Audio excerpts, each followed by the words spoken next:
자, 우리 지난 시간에 이제 이어서 어디를 공부하냐면 대집행까지 공부를 했었어요. 지난 시간에. 그래서 우리가 지난 시간에 공부한 걸 생각을 해보면 이제 어떤 상황이냐? 급박한 상황이 아니다. 급박한 상황이 아니니까 시간적 여유가 있다. 시간적 여유가 있으면 뭐 하죠? 의무를 부과한다. 국민한테. 응? 행정 의무를 부과하고 부과했는데 기간을 주고 의무를 부과했는데 이행을 안 한다. 이런 걸 이제 불이행을 하고 있다. 그러면 목적이 어디에 있어?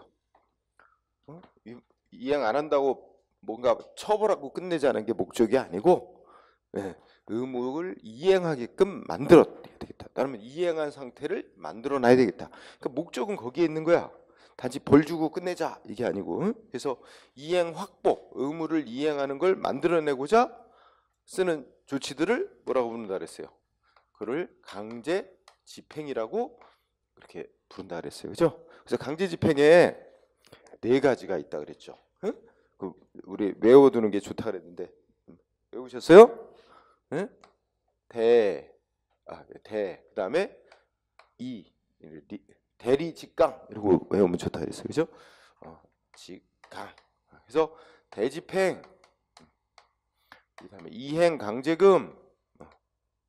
이행 강제금은 예전에는 집행벌이라고 이름을 불러왔었어요. 그죠? 그다음에 직접 강제, 그다음에 강제 징수. 이렇게 해서 이렇게 4가지 글자 따서 요거 두음 법칙 쓰면 대리 직강 이러고 외워두면 이거 외워두는 게 무조건 중요하다.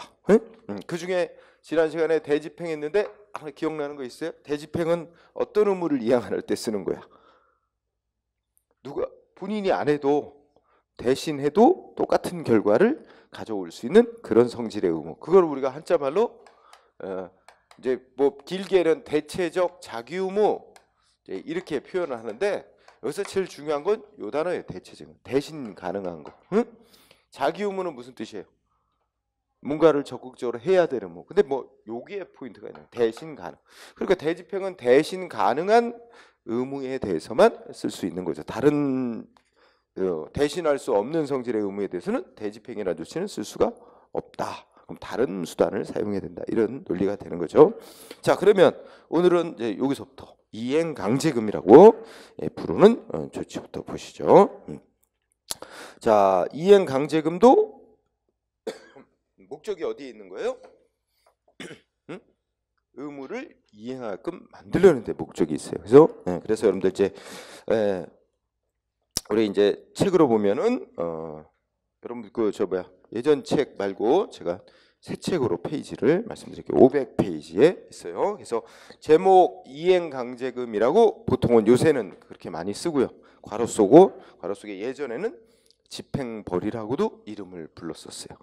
그런데 비판이 많았어. 왜냐면 집행벌이라고 부르면 벌자가 붙잖아요. 근데 보통 벌은 의무를 위반했다고 이제 거기에 대해서 제재를 가하는 게 벌인데 그럼 좀 진짜 벌하고 좀 헷갈리지 않느냐?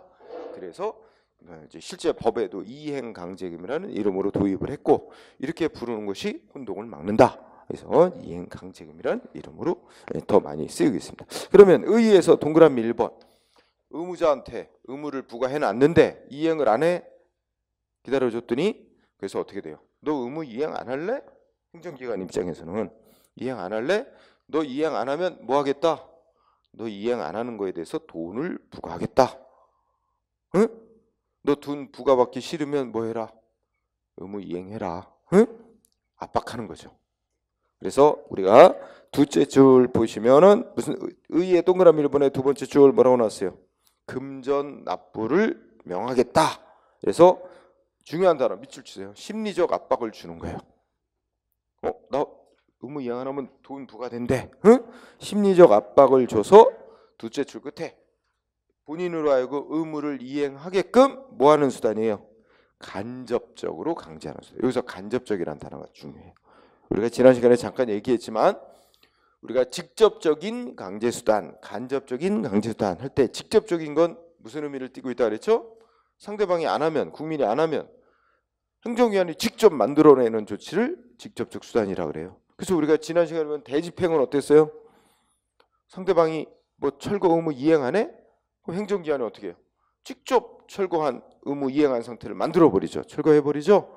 그러니까 직접적 수단이었죠. 근데 요거는 너 의무 이행 안 할래? 돈 부과한다. 너 그리고 돈 부과해요. 계속 안 하면. 그 돈도 걷어. 근데 돈 걷은 걸로 끝내는 게 아니야. 또 뭐예요? 이행하게끔 또 기다려줘요. 이행 안 해? 또 부과해요. 돈.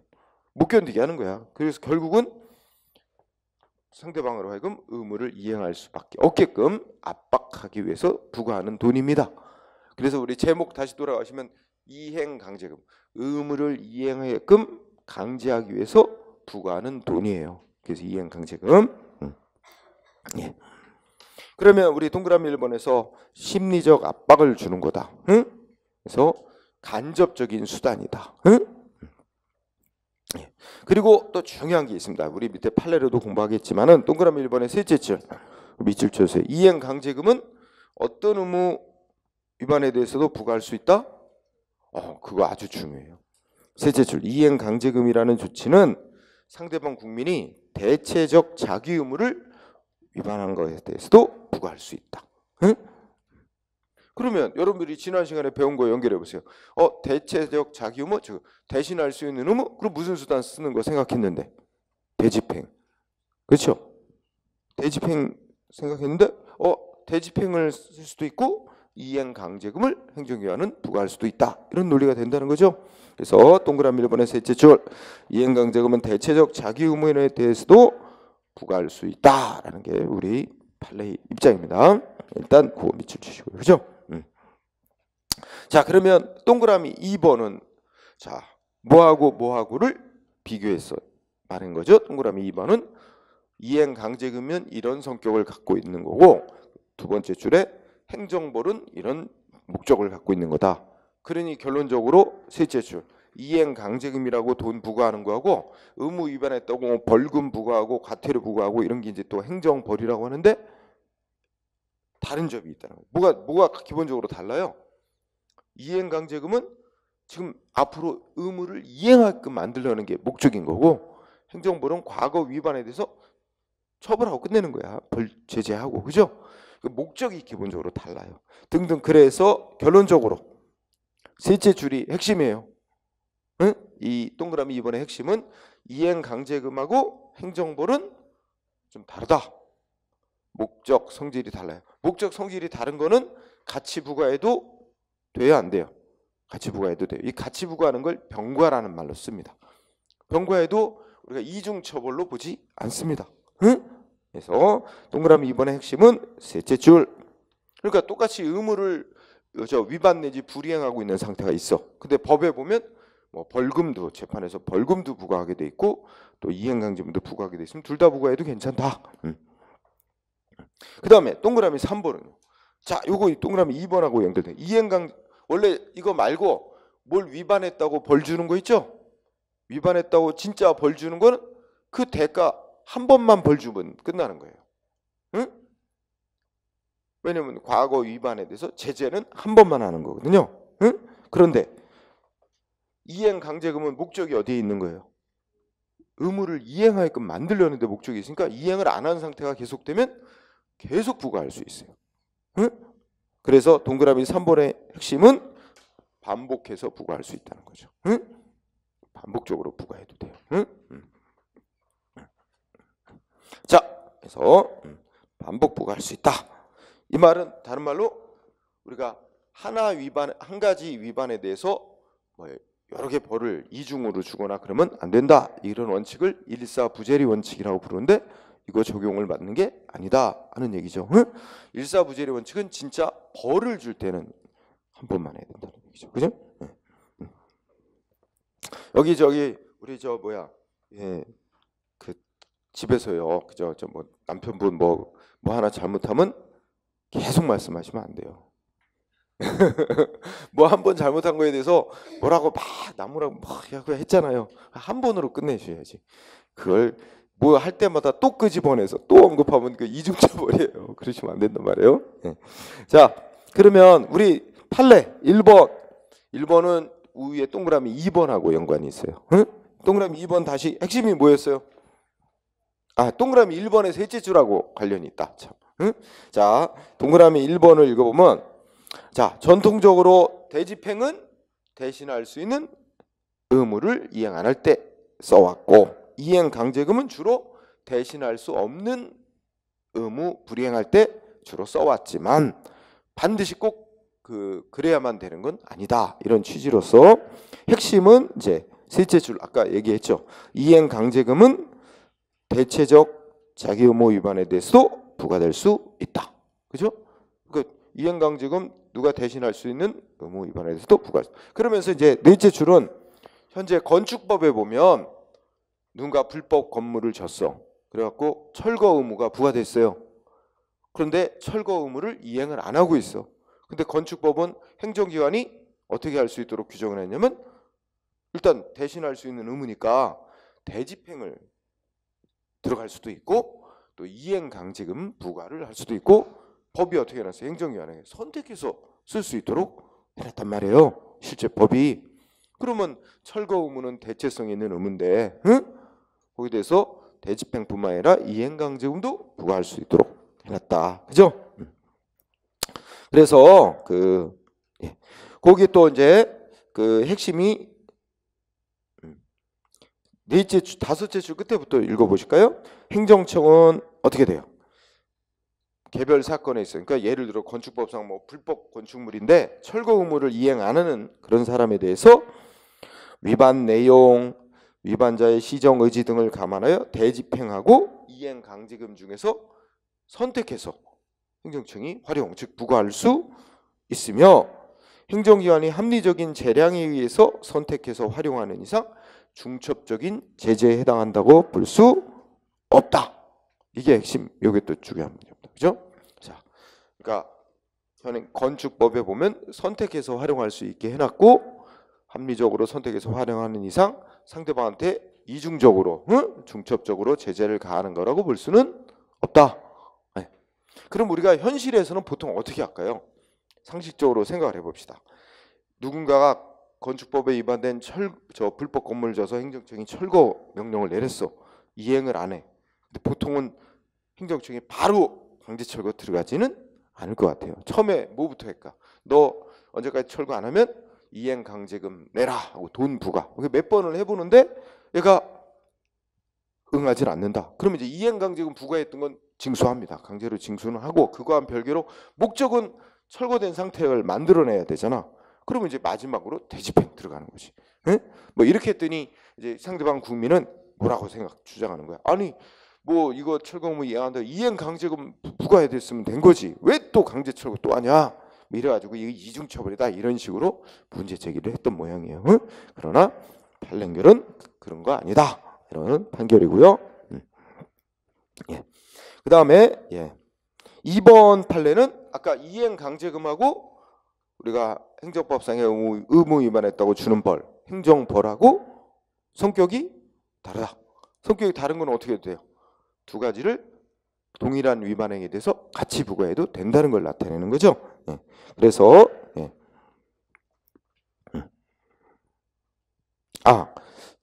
그래서 어디 나오죠? 그 2번에 이제 두 번째, 그러니까 개발 2번 문장을 읽어보시면 개발 제한 구역 내 건축물이 있는데 허가를 받지 않고 용도 변경한 데서 법이 어떻게 했어요? 형사처벌, 형벌을 주도록 해요. 뭐 벌금이나 징역, 형사처벌하고 또 뭐예요? 두 번째 줄에 이행 강제금 부과, 이 두 가지를 다 할 수 있도록 규정했는데 그거는 처벌 내지 제재하는 대상이 기본적으로 대상이 다른 거다. 이래서 또 그 목적 이런 것도 차이가 있기 때문에 이중 처벌에 해당한다고 볼 수가 없고, 그 다음에는 이제 이어지는 문제. 이행 강제금은 궁극적으로 의무를 이행한 상태를 만들어내기 위해 쓰는 조치이기 때문에 의무 불이행 상태가 지속되는 한 반복해서 부과할 수 있다라는 겁니다. 이번 문장의 끝쪽에 가면 그죠? 그래서 위에서 위에서부터 다섯째 보면 건축법 제 83조 사항이 허가권자는 즉 행정기관은 최초의 시정명령 있은 날을 기준하여 1년에 2번 범위 안에서 시정명령 이행될 때까지 반복하여 이행강제금을 부과 징수하도록 규정하고 있다 하여 그것도 과잉금지 원칙에 이런 법원 측의 위반이라고 볼 수는 없다. 뭐 이런 것까지 언급했습니다. 자, 3번 되게 중요합니다. 3번 아까 저 본문에서는 언급 안 했던 거죠. 자, 키워드는 첫째 줄 이행강제금을 내야 될 의무 있죠. 이행강제금 납부 의무는 첫째 끝에 일신전속적인 성질의 것, 그러니까 부과받은 그 사람한테만 속하는 것. 그 앞에도 뭐예요? 상속인 등에게 승계될 수 있는 성질의 것이 아님, 이런 게 다 들어있죠. 따라서 둘째 줄 이미 죽은 사람한테 이행강제금 부과하는 건 의무 없는 사람한테 부과하는 게 돼서 죽었잖아요, 그죠? 그래서 이미 사망한 사람에게 이행강제금 부과하는 내용의 조치는 무효. 당연히 무효이고, 또 하나, 이행강제금을 부과받은 사람이 소송을 냈나 봐. 자기한테 이행강제금 부과한 거 위법, 그리고 소송을 냈나 봐요. 근데 소송 도중에 어떻게 됐대요? 사망해 버렸어. 그러면 만약에 판결을 내려서 이행강제금 부과하고 납부할 의무 있는 거 맞다, 판결 내려도 누가 내? 죽었는데. 그러니까 재판을 계속 진행할 필요가 있어요? 없다는 얘기예요. 그러니까 재판은 종료되는 거다, 자동으로. 이런 의미죠. 요거 꽤 많이 나옵니다. 그래서 이행강제금 납부 의무는 승계가 될 수 없는 거다. 일신 전속적인 성질의 것이다. 두 번째, 이미 사망한 사람한테 부과하는 건 무효다. 그리고 세 번째, 이행강제금 부과받는 사람이 소송을 냈고 소송이 진행되는 중에 사망을 해버리면 소송은 그냥 자동으로 종료돼 버리는 거다. 이런 문장 있죠? 3번 되게 중시하시고요. 자, 법적 근거와 예. 쌍가루 2번. 법적 근거와 예는 따로 공부하실 필요는 없고, 우리가 지금 뭐 하냐면 행정기관이 상대방 국민이 의무 이행 안 하는 거에서 강제적으로 하는 조치를 배우죠. 그럼 우리가 국가기관이 강제하는 조치는 당연히 우리가 법률에 근거가 있어야만 할 수 있습니다. 응? 그것이 법치행정 원칙이라고 해서 법률에 근거 없으면 안 됩니다. 응? 그러면 너무 당연해. 그래서 이행강제금도 동그라미 2번에 여러 법들에 규정이 돼 있습니다. 대표적인 게 뭐 건축법이라든지, 그 다음에 농지법, 뭐 장사 등에 관한 장사가 여기서는 이제 우리 장례 치르고 이러는 거 있죠? 그런 겁니다. 그죠? 외울 필요는 없습니다. 응? 이 부분은 그냥 여러분들이 기본적으로 넘어가시면 되고. 자, 그러면 쌍가루 3번 부과 및 징수 절차, 그죠? 부과 및 징수 절차에 이행강제금 당연히 상대방한테 뭐 하는 거예요? 의무를 부과하는 거죠. 응? 그러면 우리 둘째 줄에 뭐라고 했을까요? 절차를 거쳐야 돼요. 우리가 이제 그 국민에게 의무를 부과하고 줬던 권리익을 침해하는 조치를 할 때는 어떻게 해야 돼요? 응? 절차를 지켜야 돼요. 절차 무슨 절차예요? 사전에 너한테 뭘 위반했기 때문에 이걸 부과하겠다. 미리 사전에 통지하고 상대방의 변명 같은 거 할 수 있는 기회 줘서 의견을 청취한 다음에 그 다음에 이제 최종 부과 결정 내려야 됩니다. 부과 처분해야 돼요. 그래서 동그라미 1번의 키워드는 이행강제금 부과하기 전에 행정 절차 거쳐야 된다. 사전 통지 및 의견 청취 거쳐야 된다. 응? 그 다음에 동그라미 2번, 우리가 이행강제금 부과를 규정하고 있는 법이 여러 가지 있는데 그 중에 대표적으로 건축법 규정이 가장 대표적인 규정으로 보통 시험에 냅니다. 그래서 그 밑에 건축법 규정을 했습니다. 그러면 우리가 이제 동그라미 1번 하나 읽어볼까요? 박스 표 안에, 자, 허가권자는 시정명령, 우리가 이제 의무 부과했죠. 의무를 내렸는데 기간 내에 상대방이 의무를 이행하지 아니한 건축주 등에 대하여 다시금 그 의무를 이행하는 데 필요한 상당한 이행기간을 주면서 그 기한까지 의무 이행하지 않으면 이행강제금을 부과한다. 이렇게 이제 전제를 깔고, 자, 동그라미 2번 체크해 두세요. 행정기관은 그러면 이행강제금 부과하기 앞서 뭐 해야 된대요? 미리 문서로 계고라는 조치를 해야 된대요. 부과하겠다는 뜻을 문서로. 그럼 아직 정식 부과는 아니죠. 부과할 거야 라고 미리 계고를 해야 된대. 그러면 상대방 어떻게 반응할까? 또 돈을 부과한다고? 의무 이행했구나. 그러면 이제 이행하면 그러면 이행강제금은 실제 부과 안 하는 거, 못 하는 거죠, 그죠? 계고를 했는데도 이행을 계속 안 하고 있으면 그때 이제 부과하는 거고. 이해했죠? 자, 사망은 뭐 이행 안 한다. 그러면 이제 일정한 사항을 기재한 문서로 이행강제 부과하는 거 넘어가고요.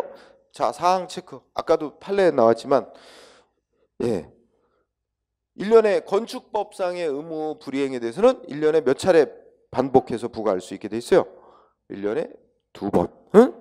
1년에 횟수를. 뭐 다른 법은 또 횟수를 다르게 정해 놓을 수도 있습니다. 하여튼 여기서는 건축법에서는 1년에 2회 범위 내에서 반복해서 부과할 수 있다고 선언돼 있고요. 그 다음에 5항을 보시면, 자, 말하자면 허가권자 행정기관은 의무를 부과받은 자가 의무를 이행하면, 의무 이행하면 이행강제금 부과하면 안 되겠죠. 그렇죠? 그러니까 이행하면 새로이 이행강제금 부과하는 건 즉시 중단하고, 단 중요한 건 다음 페이지입니다. 자, 중요한 건 그 문장. 이미 부과된 이행강제금은 어떻게 해야 돼요? 그건 징수해야 됩니다. 요거 포인트. 자, 상대방이 늦게라도 의무를 이행하면, 자, 두 가지. 늦게라도 의무를 이행하면 이제 새로운 이행강제금은 부과하면 안 되는 거. 목적 달성했으니까. 그런데 이미 부과된 건 징수해야 됩니다. 걷어야 된다. 요거 중시. 그리고 6항. 이행강제금을 부과했는데 안 내. 얘가 또 내라는 기한 내에 안 내면 그러면 어떻게 돼요? 네, 그러면 뭐 강제로 징수하는 방법. 우리가 이제 좀 이따 배우겠지만 강제 징수 방법에 따른다 하는 얘기입니다. 응? 강제 징수 방법 우리가 지난주에 잠깐 언급했던 거 뭐 있어요? 응? 뭐 독촉장 보내고 압류하고 경매하고 이런 방법을 쓴다는 겁니다. 응? 네, 그렇게 가시고요. 자, 그러면 우리가 저 판례를 몇 개 또 체크해 볼까요? 네.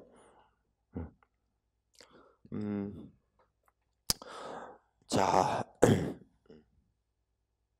2번 하나 체크해 보세요. 2번. 네, 판례 중에 제가 언급 안 하는 것도 여러분들은 좀 읽어 두시고. 자, 2번 중에 2번 내용이 그거죠. 건축법이 건축물을 신고하지 않고 건축을 한 경우. 그러니까 건축할 때 경미한 사항은 신고만 하면 되고, 그다음에 좀 규모가 큰 건축은 허가받아야 되고, 이렇게 이제 나눠져 있어요, 건축법에. 그러면 건축법에서는 신고를 하지 않고 건축을 했어도 이행강제금 부과할 수 있도록 규정을 하고 있다. 그런 거 보면은 결국은 두째 줄이죠. 건축법상의 이행강제금은 허가 대상인 건축물에 대해서만 부과할 수 있는 게 아니라 신고 대상인 건축물에 대해서도 부과할 수 있게 돼 있다. 응? 가볍게 보시고. 자, 3번은 중요.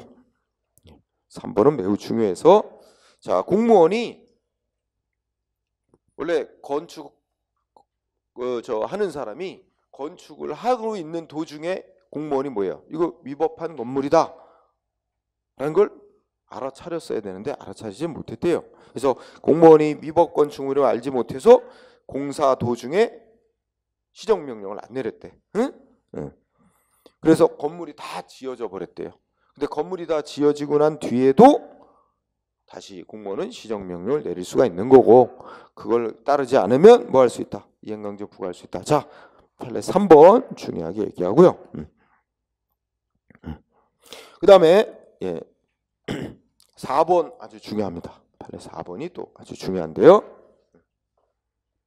자, 4번에 이제 넷째 줄 보면은 이행강제금은 결국 어떤 성격의 수단이라고 판례도 언급하고 있어요.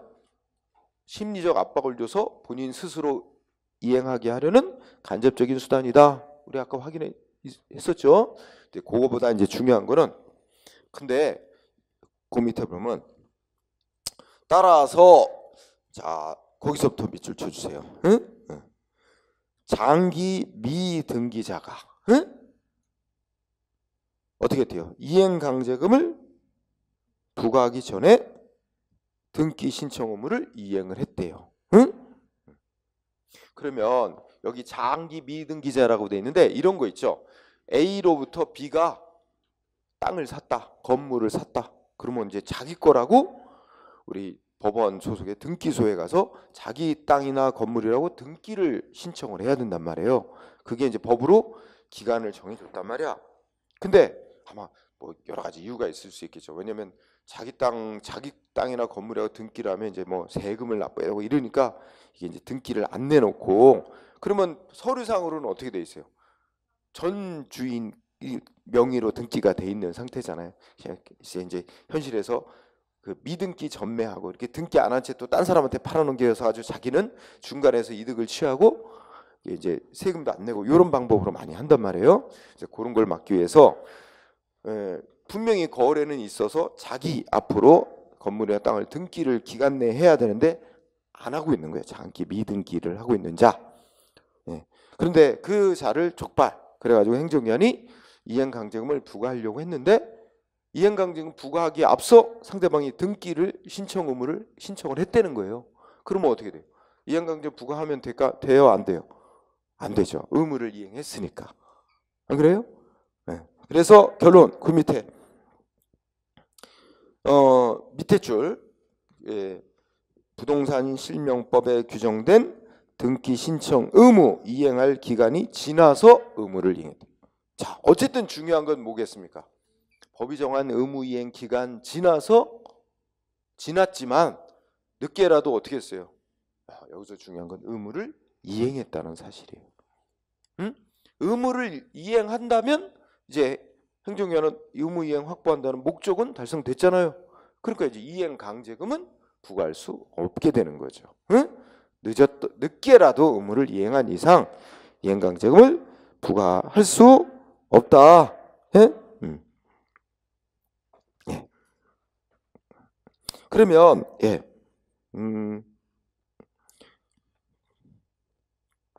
또 이 판례와 유사한 게 7번입니다. 7번. 그러니까 지금 4번 판례와 7번 판례가 같은 이치입니다. 응? 7번 판례도 뭐 국토의 계획 및 이용에 관한 법률 이렇게 해서 이제 적용 법 규정은 달랐지만 그죠? 그래서 거기 503쪽 위로 올라가면 이행 명령을 밑줄 친 부분 7번 판례에서 밑줄 친 부분 보세요. 자, 이행 명령을 받은 의무자가 어떻게 했대요? 명령을 이행했다는 말은 의무를 이행했다는 말이잖아요. 의무를 이행한 이상은 언제까지 의무 이행해라 정해준 기간 지나서 이행을 했더라도 어쨌든 의무는 이행해버린 거잖아. 그러면 이제 이행강제금 부과할 수 있어요? 부과 못하는 거죠. 간단한 거예요 그게. 응? 똑같죠 논리가. 그래서 4번하고 7번 이렇게 체크하시고 그죠? 그 다음에 거기에 그 5번 5번 판례 이행강제금을 부과 징수할 때마다 시정명령 절차를 그러니까 의무 이행강제금 부과 징수할 때마다 또 다시 그러니까 의무 부과 이행 안 한다 이행강제금 부과 또 이행 안 하고 있어 그러면 또 시정명령 또 내리고 이행강제금 부과 이렇게 하는 게 아니고 의무 부과는 제일 처음에 한 번만 하면 되고 이행 안 하는 상태가 반복되면 그냥 바로바로 이행강제금 부과해도 된다는 거죠. 시정 의무 부과를 매번 반복할 필요는 없다. 이거는 아직 시험은 안 나왔지만 꼭 알아두시고요. 자, 그렇게 보시면 될 것 같아요. 그 다음에 8번 8번 판례 국토의 계획 및 이용에 관한 법률 이렇게 시작하는 거 있죠? 그것도 좀 체크를 해두세요. 그래서 거기에 요거는 이제 어디와 관련되냐면 1권의 행정입법하고도 연관이 되는데요. 거기서 이제 따온 건데 그 밑줄 친 부분 보시면 국토계획법 및 국토의 계획 및 이용에 관한 법률 시행령에서 정한 이행강제금 부과 여기서 더 줄여서 보면 시행령이 정한 이행강제금 부과 기준이에요. 그럼 여기서 시행령이란 일반적으로 대통령령입니다. 자, 우리 새 책은 8번이고요. 예전 책은 7번 판례죠. 그래서 그 시행령 그러면 여러분들이 이미 앞에 1권을 공부하셨던 분은 아실 거예요. 시행령은 대통령령이고 시행령에서 정한 이행강제금 부과 기준 즉 처분 기준은 성질이 뭐예요? 국민에게까지 효력 갖는 법규 명령이다. 하는 거였고요. 근데 여기서 뭐 위반하면 이행강제금 얼마 부과 뭐 위반하면 이행강제금 얼마 부과 이렇게 쭉 기준을 정해놨다는 거예요. 그러면 거기 시행령에서 이행강제금 얼마 이행강제금 얼마 이렇게 써놓은 게 딱 고정된 금액을 부과하라는 거냐 아니면 어떻게 돼요? 응?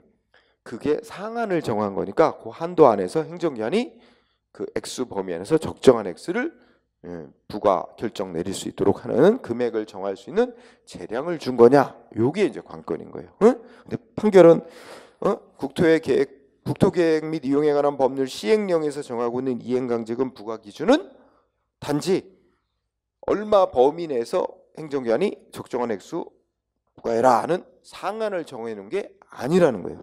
응? 상한을 정한 게 아니라 딱 위반행위 종류별로 얼마 위반행위 종류별로 얼마 딱 고정된 금액을 부과하라고 정해놨다는 거예요. 응? 그거 꼭 같이 알아두시고요. 그 다음에 10번 여러분 예전 지금 9번이겠네요. 10번 꼭 제일 중시하시고. 자, 핵심은 그겁니다. 밑줄 친 거. 이행강제금 납부하라고 최초로 독촉장 보낸 거. 응? 이건 뭐래요? 소송 대상이 되는 행정처분이다. 응? 행정소송 대상되는 처분이다. 이런 걸 꼭 마시고. 응? 그 다음에 네, 그 정도 하시고 여러분들 예전 책은 11번 판례가 있나요? 11번 없습니까? 그래서 새 책을 갖고 오신 분은 11번 판례를 꼭 중요하게 체크해 두시기 바랍니다. 자, 제가 잠깐 말씀드리면 자, 이렇게 볼게요. 우리가 행정기관은 이행강제금을 부과하려면 어떻게 해야 될까요? 먼저 상대방이 의무를 이행할 수 있는 상당한 기간을 정해주면서 의무를 부과하고 그 기한 내에 의무를 이행하지 않으면 또 다시 의무를 이행하는 데 필요한 상당한 이행기간을 주면서 너 그때까지 이행 안 하면 이행강제금 불가할 거야 라고 아까 공반대로 계고 조치를 하죠. 계고 조치를 하고 그런데도 이행 안 하면 그 다음에 이제 이행강제금 부과할 수 있는 거다. 이렇게 되면서 자, 핵심이 셋째 줄인데요.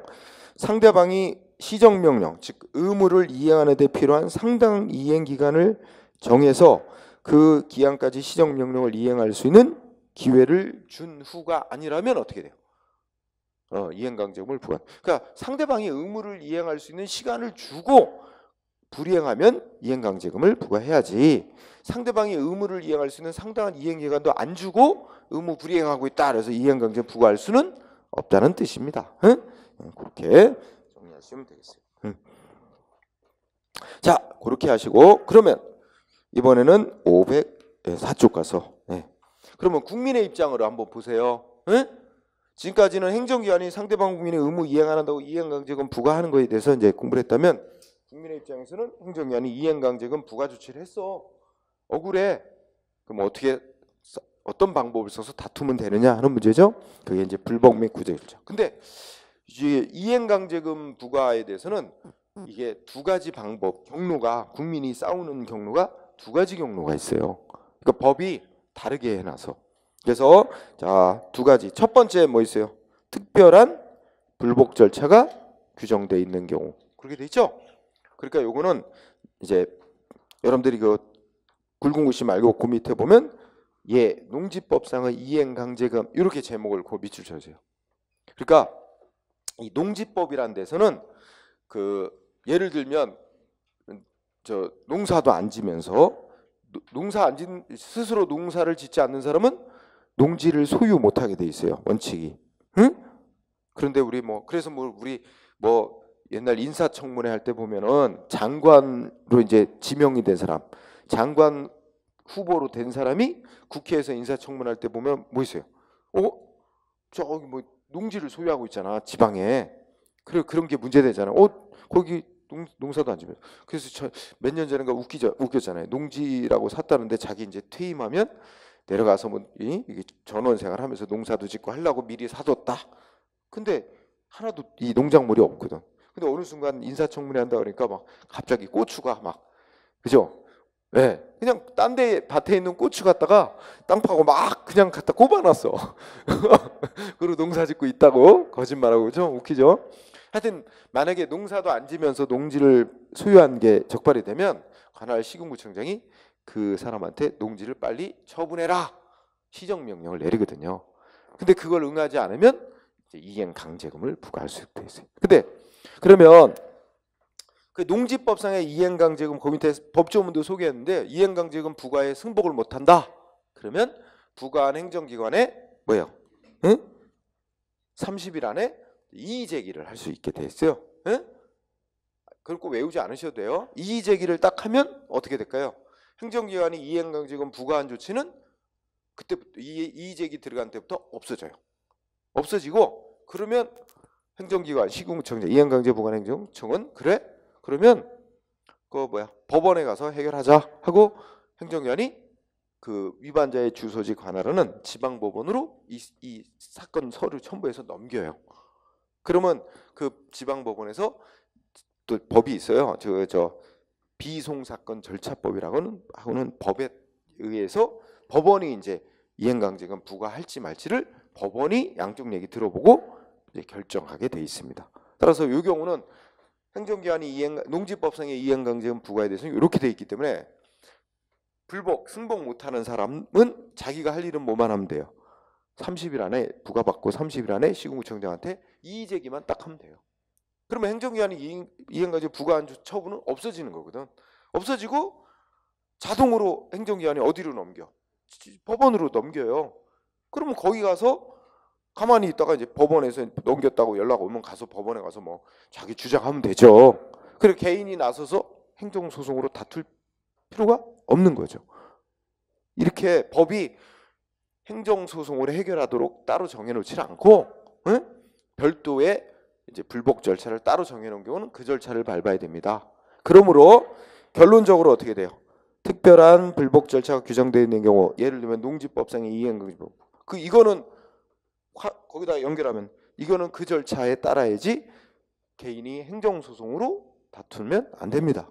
따라서 요거는 화살표 특별한 불복 절차가 규정되어 있는 경우 행정소송 대상 아닙니다. 응? 행정소송으로 안 싸우는 거예요. 반면에 그 밑에 뭐 있어요? 특별한 불복 절차가 규정되어 있지 않은 경우 있죠. 별도의 절차가 없어요. 그게 꼭 외워두실 거. 그 한 줄 있고 건축법상의 이행강제금 있죠. 예, 요게 대표적인 거예요. 그러니까 건축법상 뭐 철거명령 받고 이행을 안 한다. 그럼 또 시군구청장 이행강제금 부과할 수 있게 돼 있었죠. 건축법상의 이행강제금 부과에 승복 못하면 상대방 국민 어떻게 다퉈라 아무 규정이 없습니다. 그러면 원칙대로 가는 거예요. 그럼 아무 규정이 없으면 행정기관이 너 이행강제금 언제까지 내 하고 부과한 조치는 권력적으로 강제로 국민한테 의무를 부과하는 행위가 돼서 행정소송 대상이 되는 처분임에 틀림없습니다. 그럼 뭐 별도의 절차가 없는 이상 상대방은 뭐 하면 돼요? 행정심판 먼저 거쳐보고 싶으면 권한 가진 상급기관에 행정심판이라는 걸 청구해서 이거 잘못됐다고 판정해달라. 바로 소송 가고 싶으면 바로 행정소송을 법원에 내면 돼요. 응?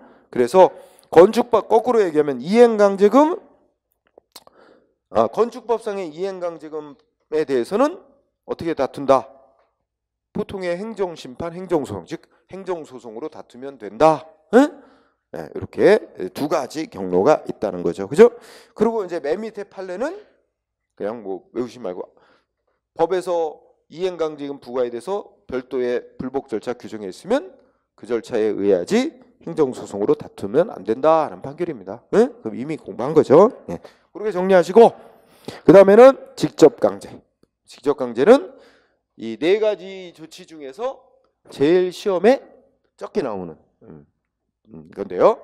자, 의미 특별히 외울 건 없습니다. 직접강제라고 하는 조치는 국민이 의무를 부과받고도 이행 안 할 때 행정기관이 직접 국민의 의무자의 신체 재산에 강제력을 써가지고 의무가 이행된 것과 똑같은 상태를 만들어내는 조치다. 그리고 이거는 행정기관이 직접 만들어 버리죠. 응? 압박하는 게 아니라 직접 만들어 버리는 겁니다. 응? 예를 들자면 뭐 출입국관리법상 강제 퇴거시키는 조치라든지, 그죠? 그게 이거를 예를 들면 우리 불법 체류자한테 적발된 사람한테 너 언제까지 너네 나라로 돌아가 라고 의무를 부과했어. 근데 안 가잖아요. 그럼 어떻게 돼? 그럼 강제로 신체를 잡아서 어떻게 해요? 비행기 태워. 그냥 실어버려. 이게 직접 강제지. 근데 직접 강제는 강제 집행의 일종이죠. 뭐 하는 거야? 사전에 의무를 부과하고 기다려봤다 하는 겁니다. 그죠? 이해 안 하면 자, 이 직접 강제 조치는 동그라미 2번의 특성 뭐예요? 의무 종류를 안 가리고 쓸 수 있는, 응? 모든 의무에 대해서 쓸 수 있는 수단이래요. 응? 그렇죠? 자, 그게 이제 특징이긴 한데, 그리고 이제 동그라미 3번은 여러분들이 좀 공부해 보세요. 동그라미 3번은 지난 시간에 배운 대집행하고 비교한 거예요. 응? 잘은 안 내더라고요. 넘어가시고요. 자, 쌍가로 2번 보시면 법에 근거 있어야 되겠어요? 없어야 되겠어요? 예? 국가가 국민에 강제하는 건 반드시 법에 근거가 있어야만 됩니다. 그건 뭐 말할 것도 없고요. 그러면 동그라미 2번에 몇 가지 예가 조금 추가해서 돼 있죠? 그래서 우리가 아까 공부한 불법 체류 외국인 강제 퇴거시키는 조치, 응? 많이 쓰이고요. 그다음에 또 많이 쓰이는 거 동그라미 2번 보면 영업소를 강제 폐쇄시키는 조치, 응? 또 이 두 가지가 제일 많이 쓰입니다. 영업소 강제 폐쇄시키는 조치하고 그 불법 체류 외국인 강제 퇴거시키는, 강제 퇴거 또는 강제 출국 조치 이렇게 말합니다. 이 두 가지가 제일 많이 쓰입니다. 시험에 꼭 두 가지 알아두시고요. 근데 4번은 그 우스개 얘기하는 거죠. 응? 예방, 전염병 예방을 위해서 예방 주사 맞아라 의무를 부과하는데 안 맞으면 전염병 확산이라는 거를 막 방지한다는 중대한 공익을 위해서 신체를 잡아서 강제로 찌르죠. 응? 자, 그러면 한계 동그라미 3번 어때요? 응? 이거는 제 첫째 줄에 엄청 강력한 수단, 행정위원회 직접 만들어버리는 가장 강력한 수단, 기본권 침해 가능성이 매우 큰, 그러니까 필요 최소한만큼 해야 될 뿐만 아니라 특히 마지막 줄에 뭐예요? 다른 방법, 그러니까 조금 국민한테 불이익이 덜 가는 다른 방법을 먼저 써보고 안 될 때 어떻게 돼요?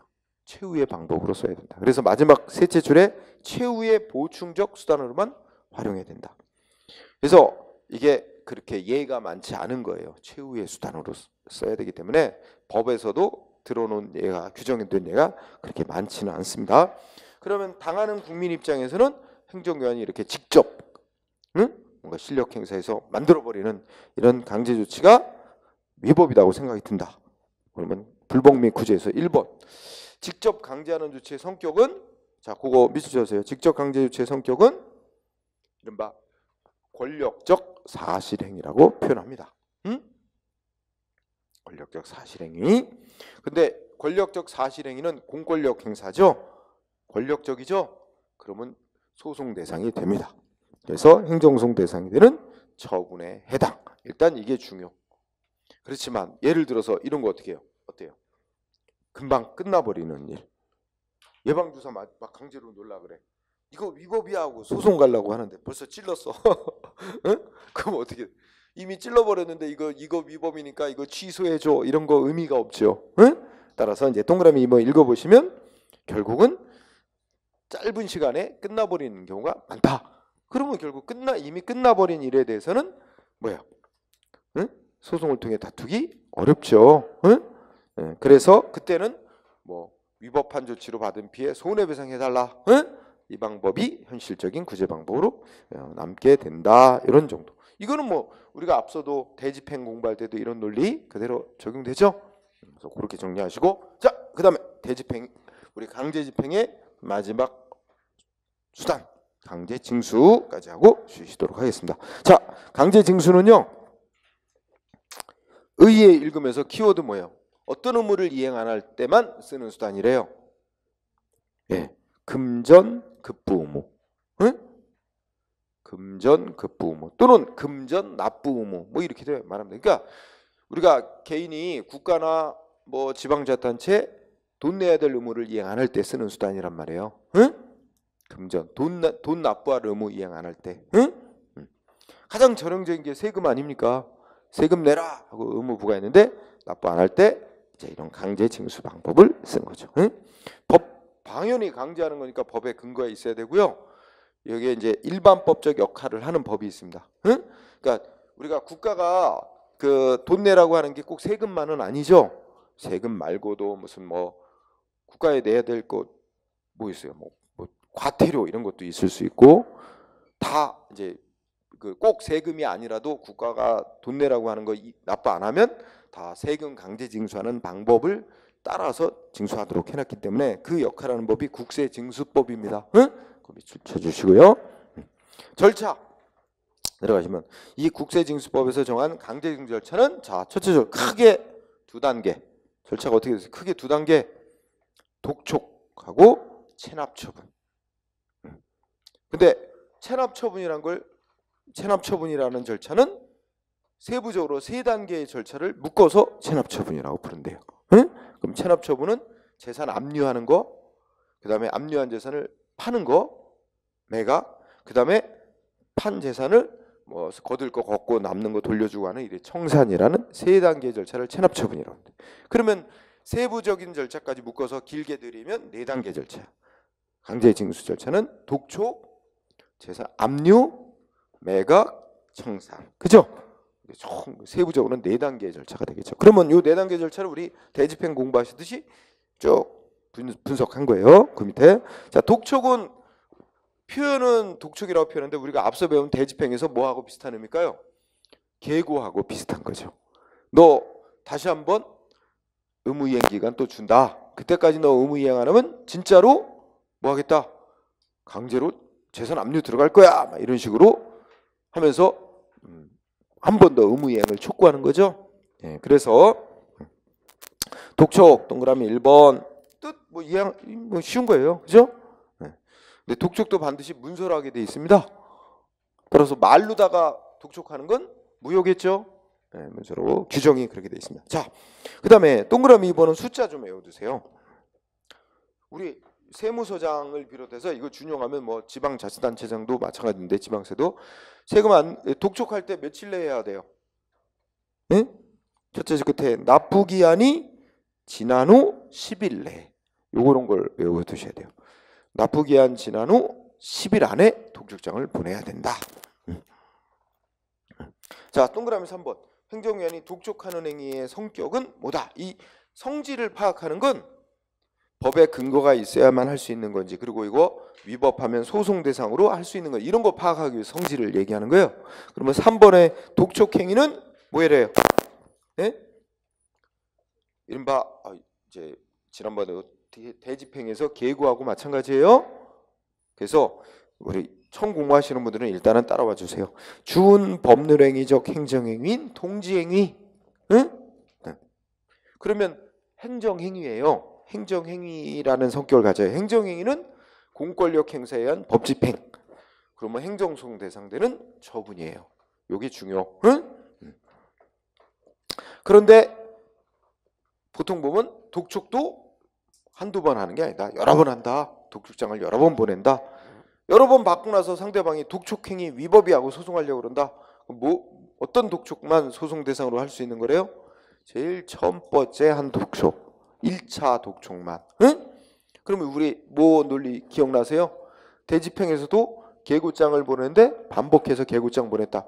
1차 계고장만 이제 상대방한테 철거해야 될 의무를 다시 부과하는 그 효과가 있는 거고 2차, 3차 반복된 계고는 뭐 한다 그랬어? 단지 날짜만 연기해 주는 의미밖에 없다. 그럼 독촉도 여러 번 보내면 반복된 독촉은 날짜만 연기해 주는 의미밖에 없지 새로운 의무를 부과하는 건 아니다. 이런 논리가 똑같습니다. 보기 3번 두 가지 공부하고요. 그 다음에 동그라미 4번을 분석해보면 여러분들 우리가 이제 지금 강제징수하는 절차를 놓고 보면 맨 처음에 어디서부터 세금을 부과했다고 했죠. 세금 부과 근데 이행을 안 한다. 그러면 그 다음 단계부터가 이제 강제징수잖아요. 그럼 독촉, 그죠? 그 다음에 압류, 그 다음에 압류한 재산 매각, 파는 거, 청산 이런 순서로 이제 진행이 되죠. 이런 순서로 진행이 될 때 여기서부터 여기까지를 체납처분 절차라고 부른다, 그죠? 우리가 아까 얘기한 거. 그런데 이 재산을 압류하려면 그에 앞서 반드시 뭘 먼저 해야 돼? 절차상. 독촉을 반드시 먼저 해야 된다. 독촉을 안 하고 재산 압류를 바로 들어가면 압류 조치가 위법이 된다는 거예요. 절차를 안 거치고 한 게 돼서. 그래서 자 동그라미에서 독촉은 이후에 압류, 매각, 청산이라는 일의 체납 처분 조치를 하기 위한 절차적 요건이란 말이에요. 전제 요건. 응? 먼저 해야 되고, 그 다음에 이거 한번 질문이죠. 국가가 세금을 부과했어요. 언제까지 징수 안 하고 내버려 두면 국가의 세금 징수권 없어져 버려요? 5년이에요. 5년. 그런 거 우리가 5년의 소멸시효라고 그러죠. 권리자가 자기 권리를 일정 기간 권리 행사를 안 하면 권리 없어져 버립니다. 소멸시효. 그래서 국가의 세금 징수권 5년입니다. 응? 그러니까 그러면 예를 들어서 세금을 부과해 놓고 지금 4년 11개월 지났어. 5년 되려면 한 달 남았어. 그런데 세금 안 내고 있었는데 그냥 내버려 두고 있다가 딱 한 달 남겨놓고 독촉장 보냈어요. 그러면 어떻게 돼요? 네, 4년 11개월 지났는데 5년 지나기 전에 권리자가 자기 권리를 행사한 거예요. 그러면 어떻게 돼요? 다시 시작입니다. 5년의 기간이 다시 시작돼요. 그죠? 그게 이제 소멸시효를 중단시키는 효과라 그럽니다. 그러니까 국가가 지금 당장은 걷지는 않더라도 독촉장이라도 빨리 보내놔야 돼요. 5년 지나기 전에. 그러면 다시 5년의 시간을 또 벌어요. 그래서 독촉을 하면 소멸시효를 중단시켜주는 효과가 인정됩니다. 응? 그러면 우리 4번하고 연결되죠. 동그라미 5번. 독촉 절차 안 거치고 바로 재산 압류 조치 들어가면 어떻게 된다는 거예요? 그 압류 조치는 뭐예요? 위법이다. 절차 안 거치고 해서. 다만 위법의 정도는 무효까지는 아니고 취소 사유. 그러면 여기서 무효는 그냥 애초부터 하나마나 아무 효력이 없는 조치로 보는 게 무효고요. 취소 사유는 어떻게 돼? 위법이 있긴 하지만 위법 정도가 좀 약한 위법이라고 보고 권한 가진 기관에 의해서 위법이 맞다고 인정해서 취소하는 결정이 내려지기 전까지는 위법인 채로 효력이 유지되는 거로 보는 게 취소 사유입니다. 그래서 무효까지는 아니고 취소 사유로 본다. 꼭 알아두시고요. 자, 그러면 두 번째 단계. 그러면 독촉을 했음에도 세금을 안 낸다 계속. 그러면 재산 압류. 압류 조치. 그러면 압류는 어떻게 하는 거예요? 동그라미 1번의 두 번째 줄. 사실상 및 법률상의 처분을 금지시키는 겁니다. 그러면 뭐 사실상의 처분이면 예를 들면 뭐 어디 쓰레기장에 갖다 버리는 거 이런 것도 못하게 하는 거죠. 법률상의 처분이면 어떻게? 누구한테 계약 맺고 팔아넘기고 이런 거 다 금지입니다. 뭐 상속시켜주고 이런 거 다 금지예요. 응? 그래서 결국은 그대로 자기 재산 그대로 보존하게 하는 거죠. 그대로 보존 조치는 강제로 보존시키는 거죠. 사실상 법률상 처분 금지. 키워드. 네. 그러면 동그라미 2번. 압류 행위의 성격은 뭐예요? 역시 권력적 사실행위에서 그러면 아까 저 독촉하고 마찬가지죠. 네. 소송 대상이 될 수 있는 처분에 해당. 그 다음에 동그라미 3번이 중요한데요.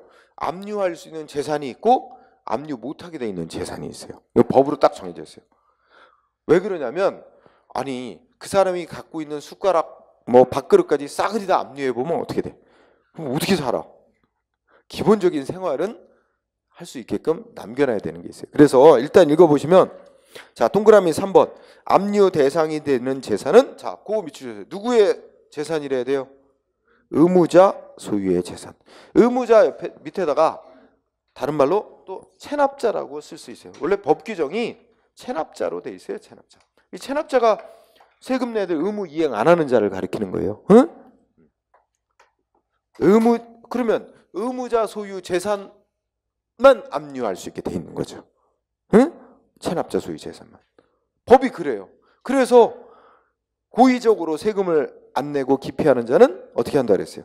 자기 앞으로는 땅, 집, 차, 건물 뭐 자기 앞으로 하나도 안 해놔. 자기 소유 아니다 이거지. 응? 그리고 이름 안 남는 거 있잖아요. 누구 재산인지 이름 안 남는 거. 우리가 뭐 다이아몬드 누구 건지 이름 없잖아요. 응? 미술품, 그림, 골동품 누구 건지 이름 안 남잖아요. 그런 거 갖고 있다가 뭐 이거 당신 거 아니냐? 내 거 아니라고. 그죠? 이런 식으로 해서 이제 빠져나가는 거죠. 응? 그죠? 그런 거에 투자해 놓는다니까요. 네. 혹시 뭐 그런 거에 투자하시려고요? 자, 그래서 누구 재산만 압류할 수 있냐? 의무자 소유 재산만 압류할 수 있다. 응? 그 다음에 뭐 그다음 쭉 주세요. 금전적 가치가 있고 양도가 가능한 재산으로서 재산의 종류, 뭐 부동산이든 동산이든, 응? 뭐 저작권, 발명권 이런 게 무체재산권이라고 하고 요새는 지적재산권이라고 합니다. 응? 그 재산의 종류는 안 따진다는 얘기예요. 응? 읽고 지나가시고. 다만 뭐예요? 응? 첫째 끝에 보시면 뭐 있어요? 최저 생활의 보장, 생업 유지 등을 위해서 금지 제한이 있다. 응? 거기에 대표적인 애가 생활 필수품. 응? 거기다 써놓으세요. 응. 생활 필수품 압류 금지. 생활 필수품 절대 압류 금지. 여러분들 예를 들어보세요. 생활 필수품 뭐 있을까요? 응? 네, 기본적으로 이불, 뭐 그죠? 이불 추워지니까 이불, 숟가락, 젓가락, 밥상, 응? 예, 그리고 3개월 동안에 먹고 살 식료품 뭐 이런 거 있어요. 목록이 쫙 법으로 정해져 있어요. 또 애들 교복, 응? 그렇죠? 애들 책가방, 뭐 애들 교재, 뭐 이런 거 있잖아요. 또 족보, 뭐 그다음에 도장, 뭐 이런 거 있어요. 하여튼 쭉 목록이 있는데 그렇게 세부적으로는 안 나오고 생활 필수품은 절대 압류 금지 대상이다. 그럼 월급은 압류할 수 있어요, 없어요? 응? 월급은 압류 대상입니다. 다만 압류 대상인데 절반까지만 압류할 수 있게. 그런 금지는 아니고 제한이죠. 그래서 그 밑에 줄 말이 길어. 급여, 연금, 임금, 봉급, 상여금, 세비, 퇴직연금, 퇴직금 한 대 묶으면 그냥 월급. 응? 월급은 압류 가능하다. 단 2분의 1까지만 가능하도록 제한이 있다. 이렇게 이해되시죠? 예. 그 다음에 예. 그 다음에는 조금 넘어가시고 예. 자, 뭐에다 조금 보실까요? 예. 그러면 8번 보시면은 그죠?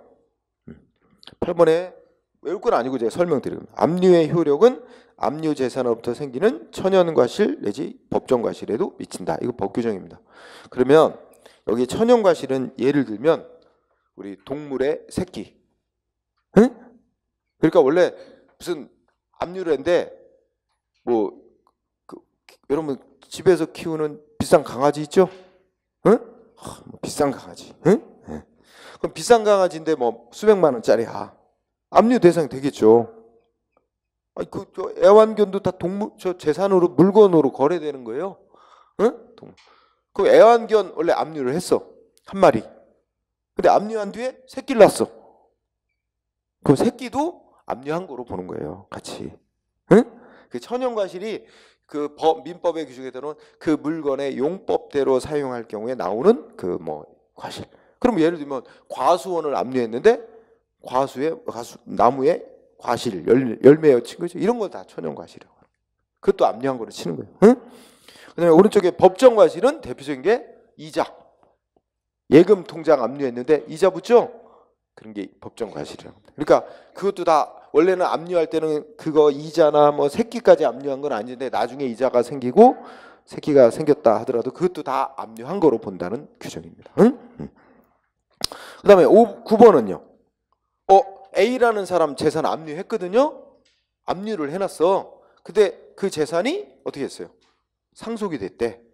자식에게. 그러면 어떻게 돼?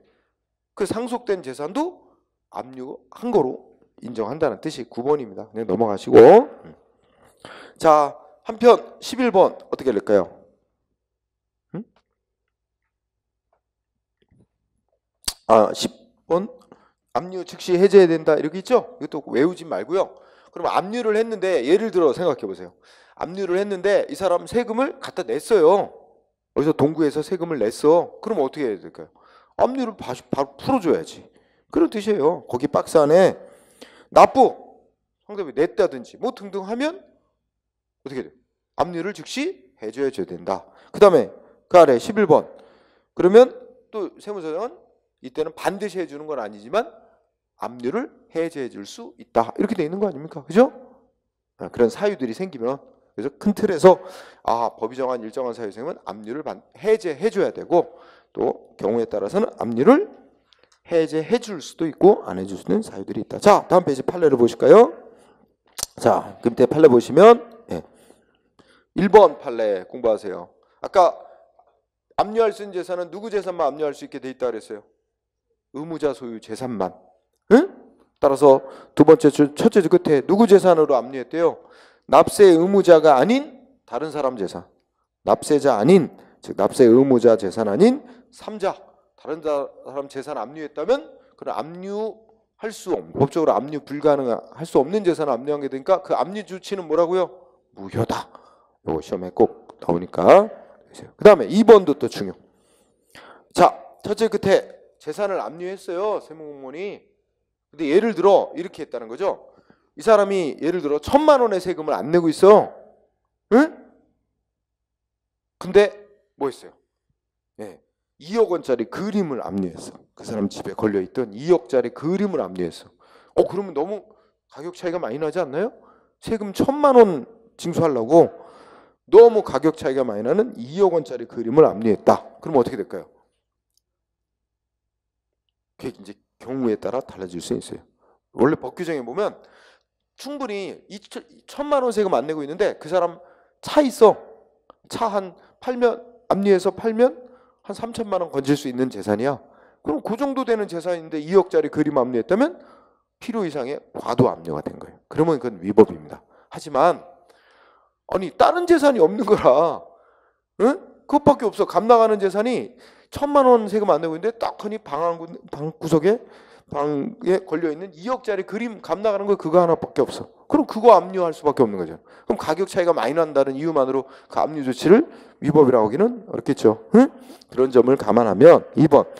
자, 재산 압류할 때 그 재산의 가액이, 응? 막 2억 나가는 그림이다. 근데 징수할 세금액은 1,000만 원 정도다.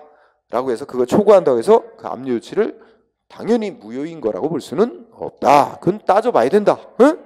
충분히 다른 재산 압류할 수도 있는데 그랬다면 그거 위법이 될 수도 있지만, 그래서 요 2번 판례도 중시하시고요. 자, 그 두 가지가 주로 시험 나오고요. 그 다음에 그러면 저 앞쪽에서도 공부하는 판례이긴 한데 밑에 6번 한번 불러주세요. 6번 보면 세무공무원이 체납자의 요 판례 나오죠? 이것도 이제 앞에서 하고 오는 건데 기억해 두세요. 그러니까 세무공무원이 뭐 했대요? 재산을 압류하기 위해서 집으로 갔죠. 가서 뭐 이렇게 재산 압류할 만한 재산 있나 다 찾아봤는데 압류할 만한 재산을 발견을 못했대. 빈손으로 왔어. 그럼 우리 아까 소멸시효라는 거 있잖아요. 국가가 세금 부과해놓고 세금 징수할 권리가 있는데 징수 조치 안 하고 5년간 방치해 놓으면 소멸시효 완성돼 갖고 5년 지나버리면 세금 징수권 없어진다고요. 근데 이거 5년 지나기 전에 뭐 한 거야? 권리 행사를 한 거야. 압류라는 강력한 권리 행사를 했어요. 압류 조치하러. 근데 목적은 달성 못했어. 그래도 권리자가 자기 권리 위에 잠자고 있었어요. 자기 권리 행사 안 하고 방치해놨어요. 목적은 달성 못했지만 압류 조치를 들어간 거잖아. 그런 이상 뭐예요? 소멸시효 중단의 효력은 인정된다. 그러니까 이게 압류 조치 목적은 달성 못했지만 압류 조치를 한 때로부터 5년간 또 시간을 버는 거예요. 응? 그래서 6번 압류 목적물을 발견하지 못해서 압류를 실행 못하고 이랬더라도 소멸시효 중단의 효력이 있다. 응? 중단의 효력이 있다. 중시하시고요. 그 다음에 좀 7번도 여러분들이 공부해 주세요. 응? 제가 설명을 좀 해요. 그 다음에 압류를 마쳤죠? 압류까지 했는데 기다려보죠. 압류하고. 내가 또 뭐 친구한테 돈 빌리건 대출 받아서 내건 하여튼 세금을 낼 수도 있으니까 기다려보는데 계속 안 낸다. 그러면 이제 압류한 재산을 판단 말이에요. 이 파는 걸 매각이라고 그러죠. 그래서 거기 공부할 거. 동그라미 2번 매각 방법. 매각 방법은 원칙적으로 무슨 방법으로 한대요? 입찰 또는 공매. 그러니까 이게 다른 말로 하면 경매 방법으로 판다는 게 원칙이라는 거예요. 응? 우리가 경매인데 공공기관이 경매하는 걸 공매 이렇게 지금 부릅니다. 그래서 매각 방법은 원칙적으로 경매 방법으로 파는 게 원칙이다 이렇게 생각하시고, 다만 예외 뭐 있어요? 수의계약으로 파는 경우도 있다. 수의계약은 이제 특정 업자한테 계약 맺고 파는 거죠. 예를 들어서 뭐 보관이 어려운 재산, 응? 뭐 쉽게 변질 우려가 있는 재산, 그죠? 뭐 이런 거는 특정 업자하고 계약 맺고 팔 수도 있게 돼 있습니다. 동그라미 2번 중요. 자, 그 다음에 네, 7번 동그라미 7번으로 가세요. 동그라미 7번 가면 공매행위 자체는 이렇게 나오죠? 응? 공매행위 자체의 성격은 뭐라고 나왔어요? 성질. 요거는 이제 원래는 그 밑줄 공법상 대리행위. 공법상 대리행위. 그럼 무슨 말이냐면 대리행위가 뭐겠어요? 대신하는 거죠. 그러니까 아니 세금 안 내는 사람 자기 세금 낼 현금 돈 없으면 어떻게 해야 될 거예요? 자기 뭐 재산을 팔아가지고 자기가 팔아서 그거 갖고 돈으로 세금 내면 되는데 얘가 지 재산을 안 팔고 있는 거야. 그러니까 행정기관이 그 재산을 압류해서 대신 파는 거예요. 본인 대신에 팔아. 그러니까 이거 파는 행위 자체는 본인이 해야 될 행위를 대신하는 행위예요. 그래가지고 팔아서 현금으로 바뀌면 그걸 세금에 충당하거든요. 그러면 그거를 또 어떻게 봐? 본인이 자기 재산 직접 팔아서 그 돈에서 세금 납부한 걸로 그렇게 법적으로 똑같이 인정해 주는 겁니다. 그래서 그 공법상 대리행위, 이 대리행위도 행정행위의 한 종류야. 그래서 강제로 하는 거지 않습니까? 그래서 소송 대상이 되는 처분성 인정. 상대방이 이거 승복 못하겠으면 이 대리행위 위법이야 하고 취소해라 그리고 소송할 수 있다는 겁니다. 행정소송. 근데 7번에 또 중요한 거. 그러면 7번의 첫째 줄 뭐였어요? 공매행위. 이게 매각 중에 공매행위 그 자체는 뭐라고 했어요? 지금 소송 대상이 되는 처분에 해당한다 그랬죠? 그거하고 비교해서 두 번째 줄. 둘째 줄에는 뭐예요? 공매 결정 및 공매 사실의 통지 공고 그랬죠? 이걸 또 줄이면 공매 통지라고 우리가 이제 줄여서 공부하면 돼요. 공매 통지. 응? 공매 통지는 소송 대상이 된대요, 안 된대요? 안 된대요. 그게 중요합니다. 그럼 무슨 말이냐면 여기 요 사이에 이 압류하고 매각하는 공매하는 그 사이에 있는 게 공매 통지입니다. 응? 그러니까 뭐냐면 자 재산을 압류해 놓고 얘가 세금을 내나 안 내나 기다려 주는 거예요. 일정 기간 기다려 보는데 세금 내면 아까 압류 해제해 주고 응? 풀어 주는 거죠. 근데 안 낸다 계속 안 낸다 그럼 뭐예요? 심사해 회의해 가지고 안 되겠다. 이 재산을 팔아야 되겠다. 경매로 팔아야 되겠다고 행정조직 내부에서 공매하기로 결정을 내리고 이렇게 결정 나왔습니다 하고 상대방한테 문서로 통보해 줘요. 그 문서로 통보하는 이유는 이제 상대방한테 당신 재산 이제 공매하기로 결정 났다 알려줌으로써 상대방이 진짜로 공매하기로 한다고 그러면 안 되겠다 생각 들면 뭐 하겠어요? 그래서 또 부랴부랴 동구해서 세금 낼 수도 있잖아요. 그런 기회를 주고자 공매하기로 결정 났다고 알려줍니다. 다시 그게 공매 통지예요. 응? 그래서 이 공매 통지는 단지 이렇게 결정이 됐습니다 하고 정보를 알려주는 의미밖에 없습니다. 공매 통지한다 그래서 상대방의 권리 의무에 아무런 영향이 없습니다. 그러나 이 공매행위는 상대방의 재산권을 강제로 팔아넘기는 거예요. 그래서 권리자를 강제로 바꿔놓는 조치죠. 그러니까 이거는 강제로 국민의 권리에 영향을 미치는 행위니까 소송 대상인 처분이 되지만 이거는 단지 상대방한테 너 재산 공매하기로 결정이 내려졌다라는 그 정보를 알려주자는 의미에서 하는 것일 뿐 상대방의 권리 의무에는 아무런 직접 변동이 없기 때문에 이거는 처분이 아니다. 응? 처분 아닌 거는 행정소송 대상이 안 됩니다. 그래서 꼭 7번이 중요하고요. 그래서 자 판례 1번 꼭 체크해주세요. 판례 1번은 두 가지입니다. 공부해야 될 게. 우선 첫째 줄 공매행위는 성질이 뭐라고요? 응? 공권력 행사로서 소송 대상이 되는 처분이다. 확인했죠? 그 다음 두 번째 포인트. 둘째 줄에 공매에 의해서 재산을 매수한 자. 응? 그럼 뭐예요? 경매로 압류한 재산 경매로 나오니까 지가 살려오는 사람이 신청을 해가지고 그 샀단 말이에요. 이게 입찰에 참가해서 자기가 최고 높은 가격 서류에서 낙찰받은 거예요. 매수한 자가. 낙찰받았는데 뒤에 무슨 조치가 있대. 행정기관이 경매로 파는 조치 잘못됐었다고 취소를 해버린대. 그러면 이 낙찰받았던 사람은 뭐가 돼? 예? 갑자기 황당하죠. 예? 그래서 경매해가지고 자기가 신청해서 재산을 매수한 자는 행정기관이 공매 처분을 취소를 해버리면 그 취소 때문에 자기 불이익 입었다고 피해 입었다고 그 취소, 공매 처분을 취소한 조치를 갖고 대상으로 소송으로 다툴 수 있다는 얘기입니다. 응? 그거 알아두세요. 그 다음에 2번 판례는 이제 핵심이 뭐예요? 응? 하여튼 첫째 줄 보면 그냥 쭉 읽어놨어요. 공매하기로 한 결정은 행정조직 내부에서 이제 결정한 일일 뿐이고, 의사 결정한 것 뿐이고, 그래서 국민의 권리 의무에 아직 직접 효과가 없는 거고. 두 번째 주에 공매 통지, 응? 끝에 이렇게 공매하기로 결정, 조직 내부에서 결정 내렸다는 사실을 의무자한테 통지해 주는 거. 공매 통지는 뭐야? 넷째 줄, 상대방의 법적 지위나 권리 의무에 직접 영향을 주는 것이 아니기 때문에 소송 대상으로 삼을 수 있는 행정처분이라고 할 수가 없다. 응? 그래서 하여튼 핵심은 이거예요. 공매 통지는 행정소송 대상이 되는 처분으로 안 본다. 그러나 이 공매 통지한 다음에 그 다음에 공매 하겠죠? 공매, 이거는 처분이다. 이런 얘기고요.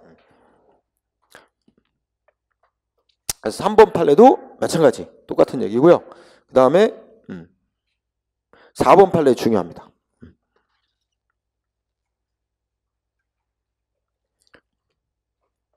자, 그러면 4번의 키워드는 공매 통지입니다. 너 재산 공매하기로 결정 나왔어 하고 통보해 줍니다. 공매 통지는 첫째 끝에 체납자 등의 권리인의 재산 상의를 보호하기 위해서 법률로 규정. 자, 무슨 요건이래요? 두 번째, 법률로 정한 무슨 요건? 절차적 요건.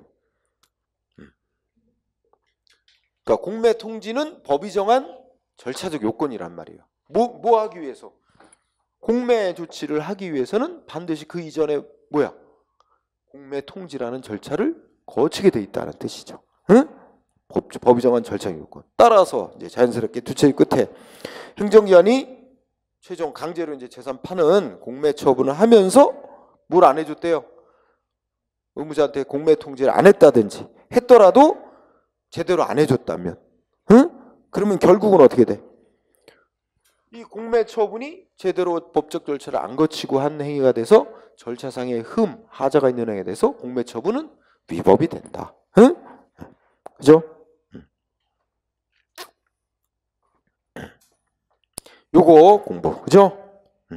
그리고 또 하나, 다섯째 줄. 자, 체납자 등은 뭐만 소송으로 다툴 수 있대요? 자신에 대해서 공매 통지한 게 잘못됐다. 제대로 안 했다거나 한 거, 그 하자만을 소송에서 위법이라고 주장할 수 있을 뿐 다른 권리자에 대해서 공매 통지 잘못됐다라고 하는 이유를 들어서 자신의 재산 공매 처분한 거 위법 사유로 주장할 수는 없다. 이것도 시험에 쓰였습니다. 그죠? 그 다음에 이어지는 문장 5번도 중요합니다. 5번. 자, 5번은요 어떤 의미가 있습니까? 자, 다시 한번 반복. 첫째 줄에 공매 통지는 읽어나가세요. 공매 통지는 두 번째 줄 뭐예요? 절차적 요건에 해당. 에? 공매 처분이 적법하게 행해지기 위한 사전 절차적 요건. 그러면 공매 통지를 안 하고 바로 공매 처분을 했대요. 그러면 어떻게 돼요? 그 공매 처분은 위법이에요, 아니에요? 위법이잖아요. 절차상에 위법이 있는 거죠. 공매 처분은 위법인데 위법의 정도는 무효래요, 취소 사유래요? 그게 또 포인트예요. 무효는 아니다. 응? 무효까지는 아니고 취소. 그 위법인 채로 취소될 때까지는 효력이 유지되고 있는 거다. 결국 권한 가진 기관이 취소한다 이렇게 결정나야 효력이 없어지는 겁니다. 그래서 그렇게 정리. 자, 그 다음에 마지막 네 번째 단계 뭐 있어요? 네 번째 청산. 응? 청산은 그러면 경매로 팔았다고 치어요. 그죠? 팔았으면 현금으로 바뀌었죠? 압류한 재산이. 현금으로 바뀐 거 가지고 충당할 세금에 충당하고 남으면 재산 소유자에게 돌려주고 이런 과정이다. 이런 얘기예요. 넘어가시고 여기서는 포인트가 동그라미 2번이에요. 순서, 배분 순서가 중요해요. 자, 어떤 순서로 배분한대요? 거기 순서, 체납처분비, 국세, 가상금 순서. 응?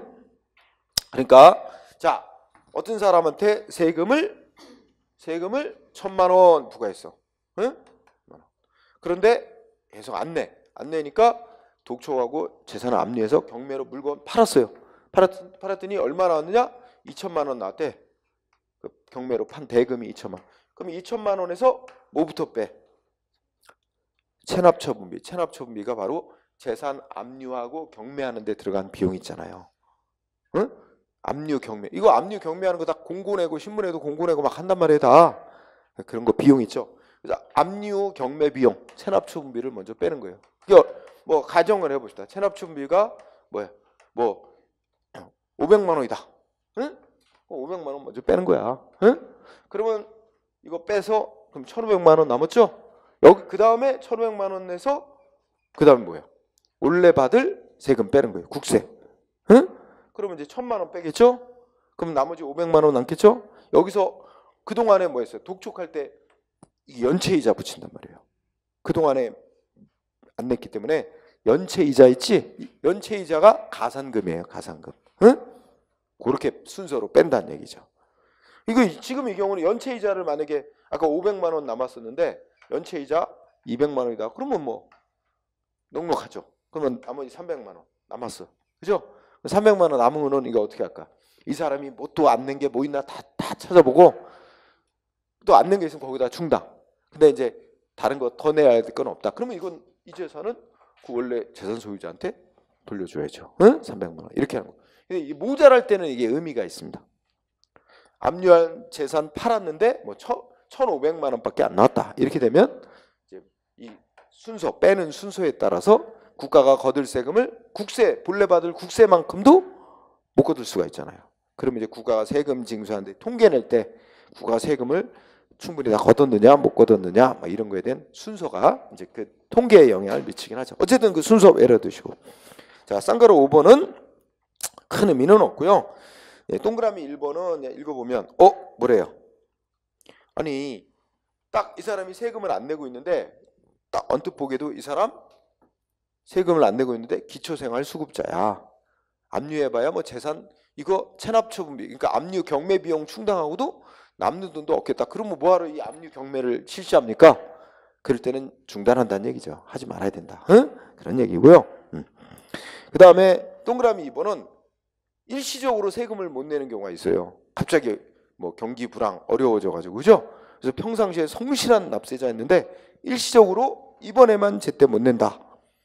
그럴 경우에는 세무사에게 뭐 해줄 수 있어요? 그냥 넘어가시면 뭐예요? 재산 압류 들어가는 건 좀 늦춰주겠다. 응? 뭐 이런 식으로 할 수 있다는 거죠. 유예시켜주는 거. 응? 가볍게 넘어가세요. 자, 중요한 거. 그 다음 페이지 불복 및 구제. 그러면 이제 세금 안 낸다고 강제징수당하는 국민의 입장에서 봅시다. 응? 그러면 우리 이런 조치들 독촉장 보내온 조치, 독촉한 조치, 내 재산 압류한 조치, 강제로 경매로 파는 조치 막 이런 것들이 위법이라고 생각하면 우리 아까 공부했어요. 독촉행위도 소송 대상이 될 수 있고 다 소송 대상이 될 수 있어요. 그렇기 때문에 상대방 국민은 자기한테 지금 어떤 단계의 조치가 나와 있느냐에 따라서 요거 위법이다 소송 내요. 소송을 하고 근데 내가 소송을 내도 행정기관이 후속 조치를 안 멈춰요. 원래는 계속 할 수 있어요. 근데 그걸 못하게 막으려면 막 경매로 팔려지고 막 이런 걸 막으려면 법원에 신청을 해. 지금 내가 독촉을 받은 상태야. 근데 나는 독촉이 위법이라고 생각해. 그러면 독촉 조치 이러이러해서 위법이니까 취소해서 없애달라 하고 소송을 내고 법원에 동시에 빨리 같이 신청을 해. 행정위원이 후속 재산 압류나 뭐 이런 조치를 못하게 정지시켜달라고 후속 조치 정지시켜달라는 신청을 법원에 같이 해요. 그런 걸 우리가 집행정지 신청이라고 합니다. 그러면 법원은 일단 뭐가 급하냐면 독촉 조치가 위법인지 아닌지 가려서 이거 취소하니 많이 이거는 조금 미루고 뭐부터 일단 급한 대로 해주냐 후속 조치를 멈추도록 할 것인지 아닌지를 먼저 결정을 해줘요 법원이. 그래서 만약에 이거 안 멈추고 재판 진행하다 보면 행정기관이 막 압류해서 경매로 팔아넘기고 이건 이 소송한 사람이 나중에 소송에서 이기더라도 도저히 이제 회복할 수 없는 손해가 생겨버려요. 그럼 멈춰줘요. 그래서 법원이 이제 집행 정지 결정이라는 걸 내려주거든요. 그러면 행정기관은 후속 조치 못하고 판결 나올 때까지 멈추고 있어야 됩니다. 이제 그래서 그러면 그런 결정을 받아내면 이제 천천히 독촉이 위법인지 아니지 심사에서 위법이다 취소한다. 그러면 이 사람은 이제 위험에서 벗어나는 거죠. 응? 이렇게 싸우면 돼요. 응? 그래서 이제 그런 방향으로 가는데 지금은 이제 소송을 얘기했지만 일단 생각해 볼 수 있는 게 소송 가면은 시간 비용이 많이 걸립니다. 응? 그래서 행정심판이라고 해서 상급 행정기관에다가 하급 기관이 한 조치 위법 부당하니까 이거 취소해달라 이런 걸 먼저 신청해 볼 수가 있어요. 응? 그런 절차를 우리가 행정심판이라고 하죠. 그런데 일반적으로 국민은 선택을 할 수 있어요. 법원에다가 바로 소송을 제기할지 아니면 상급 행정기관에 이거 구제해달라고 먼저 행정심판을 제기할지 그건 국민이 선택할 수 있도록 되놨는데 근데 법에서 예외로 해놓은 게 있어요. 바로 소송 제기 못한다. 소송하려면 먼저 권한 가진 행정기관의 행정심판을 먼저 신청해서 그 결정을 받아보고 구제가 안 되면 그 다음에 소송해야 된다. 이렇게 정해놓은 경우가 있어요. 이런 걸 뭐라 그러냐면 행정심판을 필수적으로 앞서 먼저 거치도록 돼 있다. 그래서 전치주의라 그래요. 응? 그래서 여러분들 밑에 2번을 먼저 보세요. 방가르 2번 보면 행정소송 해놓고 제목을 뭐로 달았어요? 필요적 행정심판 전치주의. 그래서 동그라미 1번에 우리 국세기본법 이런 법에 보면 세금 관련 법에 보면 행정소송은 국세청장한테 그거 밑줄 쳐주세요. 국세청장한테 그러니까 세무서장이 세금 부과하고 막 강제징수한다고 생각해 보세요. 세무서장이 그러면 상급기관인 국세청장한테 심사청구라고 하는 걸 해보든지 또는 조세심판원장이라고 있어요. 조세심판원이라고 있어요. 국무총리 소속기관으로. 응? 조세심판원장한테 심판청구를 한다든지 또는이니까 뭐예요? 둘 중에 하나를 선택. 응? 국세청장한테 심사청구 아니면 조세심판원장한테 심판청구 둘 중에 하나를 선택을 해서 그 결정을 거치지 않으면 어떻게 돼요? 소송 못 내요. 법원에 소송 제기해봐야 법원이 안 거치고 왔다고 소송을 안 받아주거든요. 거쳐야만 소송을 제기할 수도. 이게 특별히 예외 규정이 있어요. 이렇게 그러니까 그거 알아두시고 그죠? 1번이 중요하고 그럼 그 위에 1번 그 위로 방가르 1번.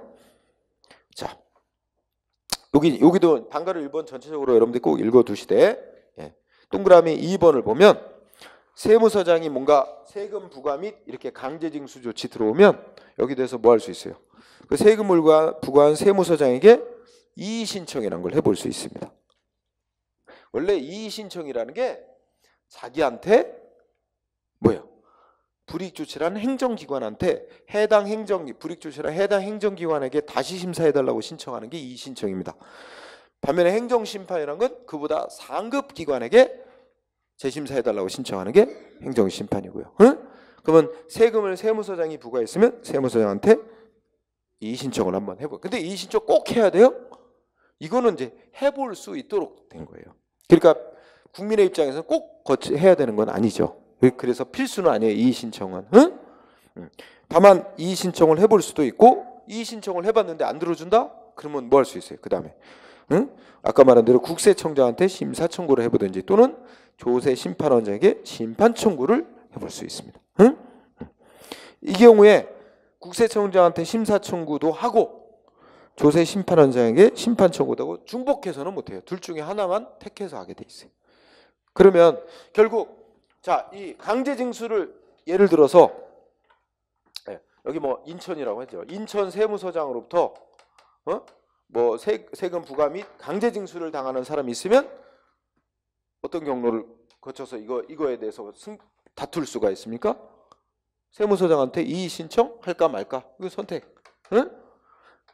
꼭 해야 되는 건 아니다. 근데 제일 길게 걸리면 이의 신청도 해보고 그 다음에 둘 중에 하나 택해. 뭐야? 국세청장한테 심사청구란 걸 해보든지 또는 조세심판원장에게 심판청구라고 해서 거기다 이제 서면으로 뭐 이래서 억울하다 막 해가지고 위법이다 응? 예, 신청을 하고요. 이걸 거친 다음에 그리고 여기서도 구제해야 안 되면 행정소송 제기 법원에다가 인천지방법원에 행정소송 내면 돼요. 응? 근데 소송하려면 뭘 거쳐야 돼요? 반드시 요거 아니면 요거 중에 하나를 선택을 해서 거쳐야 돼. 이거는 안 거쳐도 되고 그렇죠? 그래서 여러분 꼭 알아야 될 거는 이거예요. 소송하기에 앞서서 소송을 제기하려고 하면 반드시 먼저 거쳐야 되는 거 뭐다? 심사청구 또는 심파청구 중 하나 선택해서 응? 그 둘 중에 하나를 꼭 거쳐야만 소송 가게 돼 있다. 있다는 겁니다. 응? 요게 핵심이에요. 밑에 하자의 승계나 부당이득 반환 청구는 뭐 특별한 논점은 없고, 하자 승계는 이미 앞에서 다 공부하고 오는 거기 때문에 앞에서 공부하시면 돼요. 그러면 판례, 뒤에 판례가 하나 있네요. 자, 새 책으로 보면 512쪽에 있는데 판례 1번 있죠. 1번 저 앞에서도 공부하는 건데, 간단히 말하면 거기에 성업공사, 현재 이름은 한국자산관리공사인데요. 원래 재산 압류하고 경매로 파는 거 누구 권한이야? 법으로 정해진 권한 누구 거예요? 원래 세무서장 권한이에요. 근데 세무서장이 압류까지는 세무서장이 한다고 쳐도 경매로 파는 권한은 그 성업공사라는데 다 넘겨줬어요. 권한 위임. 그래서 자, 그러면 두 번째 줄이 핵심이에요.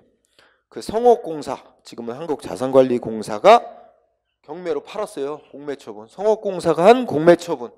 이거에 대해서 소송을 하려고 하는데 상대방 국민이, 그럼 누구를 상대로 소송을 해야 되냐 이거예요. 세무서장을 상대로 해야 되냐, 성업공사를 상대로 해야 되냐 이거죠. 응? 누구를 상대로 해야 된대요? 성업공사. 왜냐면 성업공사가 경매처분 권한을 세무서장으로부터 위임받았다는 건 권한 자체를 이전받았다는 거예요. 이제는 누구의 권한이 된 거예요? 경매하는 권한은 성업공사의 권한으로서 성업공사가 스스로 공권력 행사자로서의 경매처분을 한 자에 해당하니까 성업공사를 피고로 해야 된다. 이게 1번. 그죠? 그 다음에 2번 판례. 자, 2번 판례까지 공부하시는데, 2번은 셋째 줄 핵심. 자, 국세 환급금 결정. 국세 환급 결정이나 국세 환급 결정을 내려달라고 청구하는 신청에 대한 환급 거부 결정. 이게 중요한 단어입니다. 그러면 요거 제목으로 잡으시고, 이거는 마지막 줄에 행정소송 대상이 되는 처분이다 아니다? 아니다. 이게 중요한 거예요. 그렇게 문장의 주어와 결론을 맺히게. 그리고 사이는 이유예요. 응? 그러면 그 설명을 들어보세요. 그러면 여러분 이걸 생각해보세요. 자, 내가 100만 원 세금 부과를 받았어요. 응? 세금 부과가 나한테 나왔어. 그래서 내가 납부를 했어요. 응? 그 내고 난 뒤에 생각해 보니까 이거 안 내도 될 세금인데, 예를 들면 뭐 이중으로 세금이 부과된 거라든지 안 내도 되는 건데 잘못 납부한 거야. 응? 그래서 납부한 뒤에 뭐예요? 이게 원래 안 내도 되는 세금. 그러니까 아주 극단적으로 생각해서 이미 세금이 부과돼 나와서 우리 집에 누군가 냈어. 근데 착오로 이중으로 또 나온 거야. 근데 이걸 내가 그걸 모르고 내가 또 냈어. 이번에 가정을 해봐요. 그러면 이 안 내도 낼 세금이었어. 응? 됐어요. 그러면 어떻게 할까요? 그러면 당연히 우리 이치상 어떻게 돼? 세무서장은 받은 세금 돌려줘야지. 그 돌려달라고 하는 게 환급해 주는 거예요. 그래서 근데 아무 소리가 없어. 돌려준다는 말이 없어. 그래서 세무서장한테 내가 신청했지. 뭐라고? 이거 잘못된 세금 맞지 않냐? 잘못된 세금 돌려줘 하고 신청을 했어. 그러면 그대로 전액 다 돌려주면 괜찮잖아. 근데 반만 돌려준대. 예를 들면 그 환급해주겠다고 결정은 내렸는데 반만 준대. 응? 아니면 환급 못해줘 하고 거부 결정 이렇게 내렸다고 쳐봐요. 그러면 내 입장에서는 세무서장이 이거 잘못 결정했다. 응? 이 세무서장이 환급 잘못 거부하고 뭐 잘못 반밖에 못 돌려준다 이런 결정 내린 거 이거 위법이야 하고 이거 소송으로 싸울 필요가 있을까요? 없다는 얘기예요. 그 소송으로 싸울 필요가 전혀 없다. 왜냐하면 자, 실제로 안 내도 될 세금을 납부했다면 납부한 순간부터 뭐가 돼요? 국가는 말하자면 소위 부당이득이라는 걸 얻은 게 돼요. 법적으로 자기가 갖지 않을, 법적으로 가질 아무런 원인 없는 돈을 받아갖고 있는 거예요. 그러면 국가는 부당이득을 얻은 게 되고 상대방은 낸 순간부터 반환 청구권이 있어요. 반환받을 권리는 납부한 순간부터 있는 거야. 세무서장이 못 돌려줘 한다고 그래서 반환받을 권리가 뭐 없어지거나 그런 것도 아니고 세무장이 반환해줄게 하고 인정해야 내가 반환받을 권리가 생기는 것도 아니고 낸 순간부터 반환받을 권리는 이미 법적으로 발생한 거예요. 인정된 거고 얼마 돌려받게 되는지도 법으로 다 정해져 있어요. 그럼 기본적으로 100만 원 안 내도 될 세금 냈죠? 그럼 100만 원 낸 세금에다가 이자로 법이 정한 이자 계산법에 따라 돌려받을 때까지 이자 계산해서 그것까지 쳐서 돌려받게 되는 겁니다. 응? 그러니까 세무서장이 얼마 돌려줄게 해야 내가 돌려받을 권리가 뭐 얼마 있는지 이런 거 정해지는 거 아무것도 없습니다. 응? 다만 우리가 편의상 세무서장이 알아서 안 돌려주고 있으면 우리가 편의상 세무서장한테 신청을 하죠. 그럼 세무서장이 뭐 그래 돌려주겠습니다 뭐 이렇게 결정을 내리고 하긴 하지만 그 결정이 있어야 비로소 돌려받을 권리가 생기는 거 지는 거 아니거든라는 얘기예요.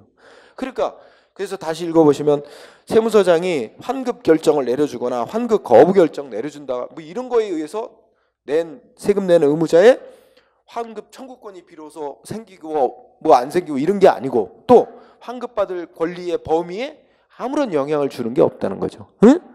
그래서 그러면 우리 국민은 세무서장이 이 결정이 그래? 그럼 그거 무시하고 바로 국가를 상대로 응? 세무서장의 결정을 싸울 필요가 없고 바로 국가를 상대로 국가는 부당이득을 얻고 나는 돌려받을 권리가 있으니까 바로 얼마 돌려달라고 바로 국가를 상대로 이건 민사소송으로 합니다. 그리고 국가를 상대로 바로 소송을 제기하면 될 일이지 에? 세무서장의 그 결정 이걸 갖고 행정소송으로 싸울 대상이 아니고 그럴 필요도 전혀 없다는 뜻입니다. 에? 아시겠죠?